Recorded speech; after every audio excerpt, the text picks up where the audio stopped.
mayor साहबले होइन एकजना सोध्नु हाम्रो कलेज चाहिँ सरकारी छैन अनि पैसा किन लिएको होइन अनि के भन्नु तिमी मधेसी हो तिमी यहाँ बोल्न पाइदैन एउटा नगरपालिकाको मेयरले मधेसी तिमी मधेसी हो तिमीले बोल्न पाएन भनेर यसरी धक्का दिनुभयो यो कहाँसम्मको सही कुरा हो मेयर साहब तपाईले त्यसमा चाहिँ हाम्रो क्वेशन बोल्न नसकेर उहाँ भित्र जानु भयो हाम्रो क्वेशनको आन्सर दिनु पर्दैन एकि गएर सोधौँ त जाउँ लाउँ त मेयर साहबले सोध्नु पर्यो के कुन चाहिँ मधेसीले बोल्न नपाउने हो त के हेटौँडामा आयो भन्दा पहाडियाले मात्रै बोल्न पाउने होइन नि त सबैको हक अधिकार हो हामी पनि अहिले टेम्पोररी हामी पनि यहाँ ट्याक्स दिएर हैन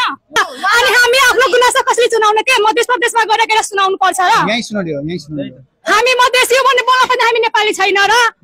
हामी बोल्न नपाउने ल हाम्रो नरोक्नु सर है तपाईँ एउटा मधेसी हुनुहुन्छ मधेसीलाई बोल्न नपाउने भनेर यहाँको मेयरले भन्नु कतिको सही कुरा हो सही कुरा होइन हामी छिटो नगरपालिका जान्छौँ अब कलेज मेयर मीना कुमारी लावाले यो मान्छे हेटौडाको होइन भनेर छ यो चाहिँ कहाँको हो सोध्नु पर्यो हैन जाउँ नगरपालिका जाउँ यो स्कुल कलेज छोडिदिउँ एकचोटि नगरपालिका जाउँ एकचोटि यो कलेजमा पढ्न दिउँ अरूलाई हामी नगरपालिका जाउँ त मधेसीले बोल्न नपाउने भने त सिस्टम त मजा आएन नि त त्यो